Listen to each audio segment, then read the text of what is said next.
Hi friends, నేను మీ శ్రావణి. వాళ్ళు new year happy new year అందరికీ.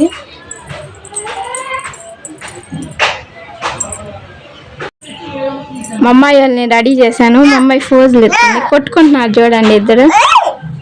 కొట్టుకోకూడదు, తప్పు. ఇది క్లిప్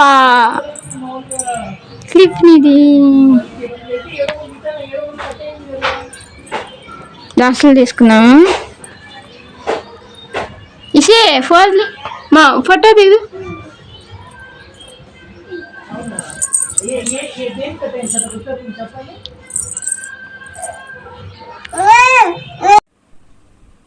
దీనికి పెట్టి పండేసేలాకే 12:30 అయింది.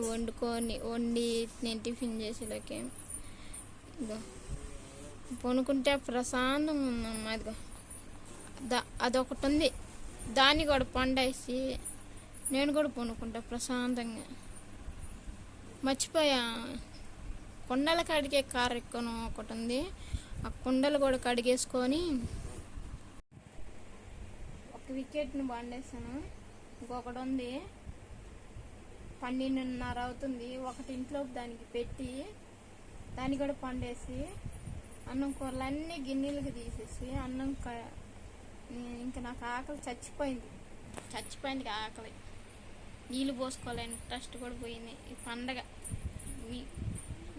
నాకు మాత్రం పండగ కాదమ్మా, నాకు దేకుడే పండగ. నాకు ఇళ్ళల్లో దేకుకోవడమే సరిపోయింది. ఇంట్లో పని మనిషిలాగా రుద్దుకోవడం చేసుకోవడం అంతే. అది ఆమెది, గారిది పండగ ఆమెది. ఎందుకు పిల్లలు కావాలనుకున్నాను నేను, ఒక్క పిల్ల చాలు అనుకున్నాను. ఒక్క పిల్ల చాలు, ఎవరు పుట్టినా ఒక్కళ్ళు చాలు అనుకున్నాను. నేను ఒక్కళ్ళు చాలు అనుకుంటే నాకు అదృష్టం కొద్దీ ఇంకోటి దగ్గర కాంట్లో, అది కూడా మా అమ్మ అబార్షన్ చేయించుంటే నాకు ఈ బాధలు ఉండేవి కాదు.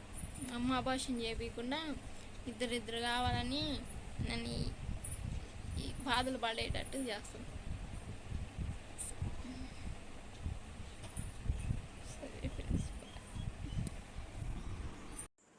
అంగారు లెగితే సొబ్బు తాడిద్దామా, ఎప్పుడు సొబ్బు వదిలేసింది దండగా. డబ్బు దాంట్లో కడిగి పడేసాను.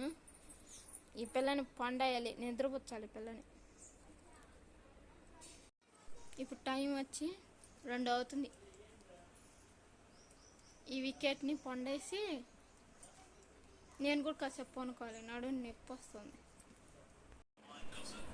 ఇప్పుడు వండేసాను మా అమ్మాయి పనుకుంది. ఎట్లా కొట్ల బుచ్చికిచ్చేసాను.